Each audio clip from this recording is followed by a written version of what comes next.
Humans rely heavily on pollinator bees to sustain food production globally. But for decades, these insects have seen significant population decline. The problem is not new, but now there are groups working on innovative ways to tackle the issue of dying bees. William Brangham reports for our Breakthrough series on the leading edge of science and technology. Get zen about it and don't freak out. Christy Allen's business is bees. They go out and they collect nectar. This small business owner manages 150 hives in and around Minneapolis. She produces honey, she teaches beekeeping, and she even invented this pedal-powered honey extractor. I fell in love with the honeybee. They're just incredible. They're a woman-run organization. We have more of these cells, which is not a good sign. But here in Minnesota and around the world, there's a problem. Bees are dying off. Last year alone, beekeepers in the U.S. reported a 40% drop-off among their honeybees. Bees are struggling these days, and as a beekeeper, I see it through the eyes of a honeybee, and it being really difficult to keep them healthy and thriving. Here's some honey.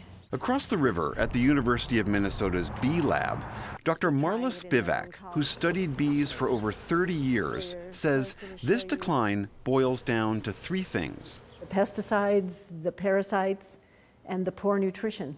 Humans love to meddle and love to grow different things and like these plants here and these plants not here. And we want to spray this herbicide to keep these plants here and these plants not here.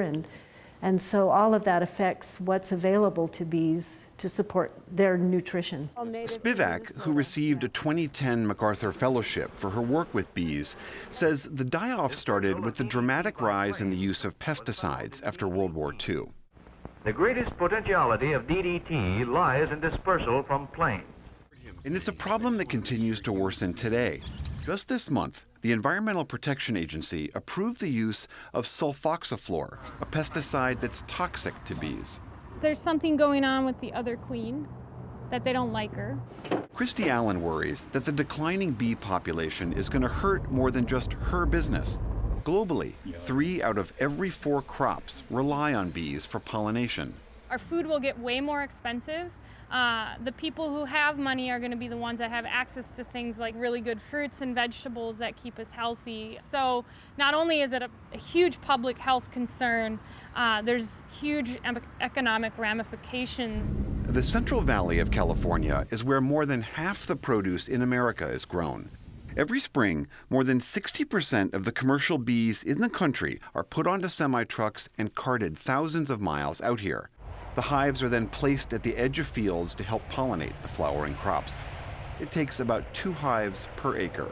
When bees move from flower to flower searching for nectar, pollen collects on the back of their legs. You can see the orange clumps on this guy. As they travel, they spread that pollen around, fertilizing the plants. But with bees in decline, as demand for them is rising, some see a business opportunity. These are carbon fiber blades, very sharp, very stiff. A company called Dropcopter is trying to create a technological fix for farmers who can't get enough bees. Yes. Co-founder Matt Kobal says his business partner had started looking into drones for food delivery, but then they had another idea. I'm out in the field with a friend of mine who grows almonds, and we're talking about bees and pollination. So one thing led to another. Went down and visited the engineers that were making his device, and we switched it over to make it so it carries pollen. Their mechanical flying pollinator, still in its infancy, is simple in concept. Pollen is poured into a container attached to the bottom of the drone. Great, get what? The drone is pre-programmed to follow an exact pathway above an orchard, shooting out the pollen in an even, regular spray as it flies. It'll just come, slide to the left, and head backwards up the hill. They demonstrated their drone for us over these fig trees, which don't actually need pollination. But this year, the company did real pollination on almond, apple, cherry, and pear orchards in California and New York. Chief Marketing Officer Mike Winch says they're not here to replace bees. We feel really strongly that it's a supplement to the bees. We can help provide a solution that doesn't provide further stress to the bee colonies, that enhances the food production capabilities for which they're responsible. I believe last year they were anywhere from $200 to $225 a hive. $225 per hive. Per hive. Almond farmer Kevin Hebrew was one of Dropcopter's first clients. It's uniform. And what I like about it is it's hard to judge your bee activity. With the drone, you have a lot more opportunity. 3, 2, 1, go. Dr. Farrell Helbling is part of the team at Harvard University's Wyss Institute, designing a miniature autonomous flying vehicle.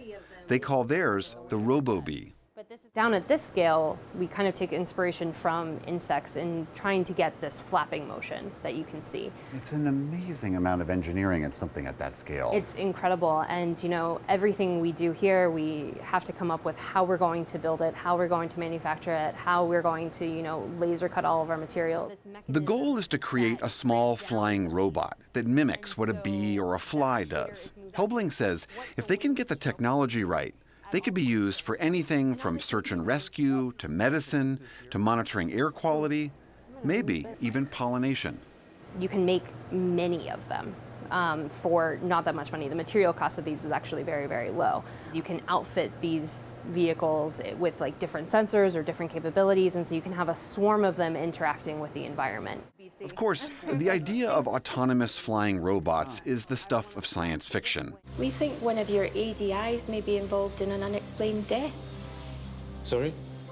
A death? Ah. In the Netflix series Black Mirror, tiny robot bees are corrupted for a more sinister use. Where are you doing that work? Is that over there with the killer bees in that room? No. No. No, there's no killer bees here. We promise. All of those are so far into the future that, it's really the challenge of how am I going to get everything that I need to get on board so that this bee isn't just a laboratory tool, but it can actually exist in the environment. So this is Honey and wax.